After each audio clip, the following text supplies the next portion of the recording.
بهدف خلق مجتمع صحي وتوفير الرعاية الصحية السليمة لأفراد المجتمع، افتتحت هيئة الصحة في إقليم الجزيرة العديد من المستوصفات وترميم مستوصفات قديمة، ومنها مستوصف ناحية تربسبي.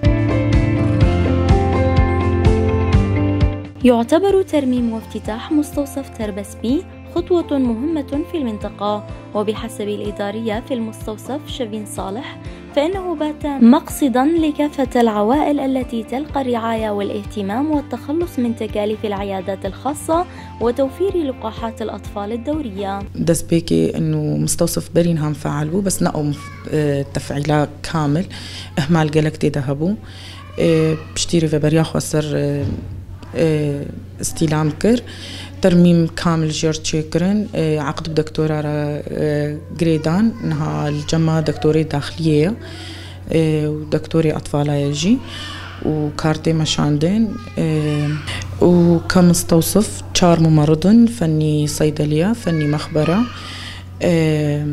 استقبالة مدخل بياناته وكحرس جي السحرة مهنة مناوبات جبوي كار اسعاف عيادة اسعاف يجي اسعاف تي مشاندين نخش استقبالنا نخش يمدكن اي باجارجي واي بلداتي يجي لانه اتصالانو دا جبوي مستوصفاتا وي بهتر كار اي مشاندين تيدا وي خدمات بهتر تشيبن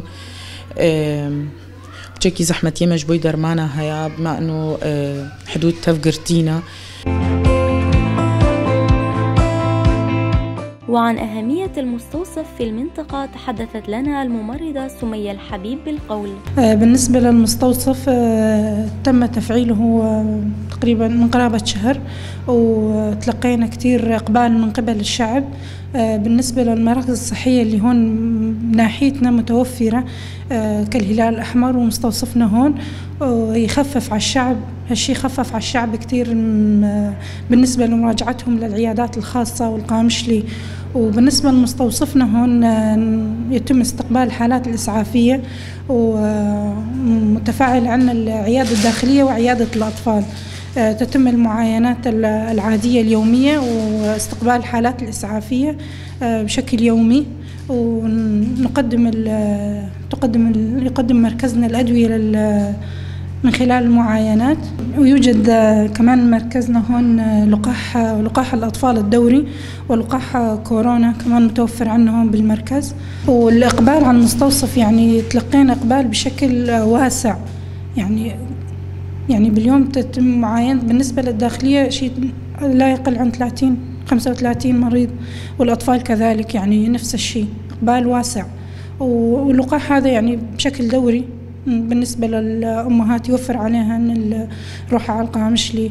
اللقاح الكورونا كمان صار توفر عنا بشكل بالأسبوع، كان يوم الخميس محدد للقاح الكورونا عنا، وما تبقى من الأسبوع لقاح الأطفال. الإدارة الذاتية لشمال وشرق سوريا وضعت الرعاية الصحية في مقدمة أولوياتها، ومن المقرر أن تفتتح العديد من المستوصفات والمشافي خلال العام الجديد.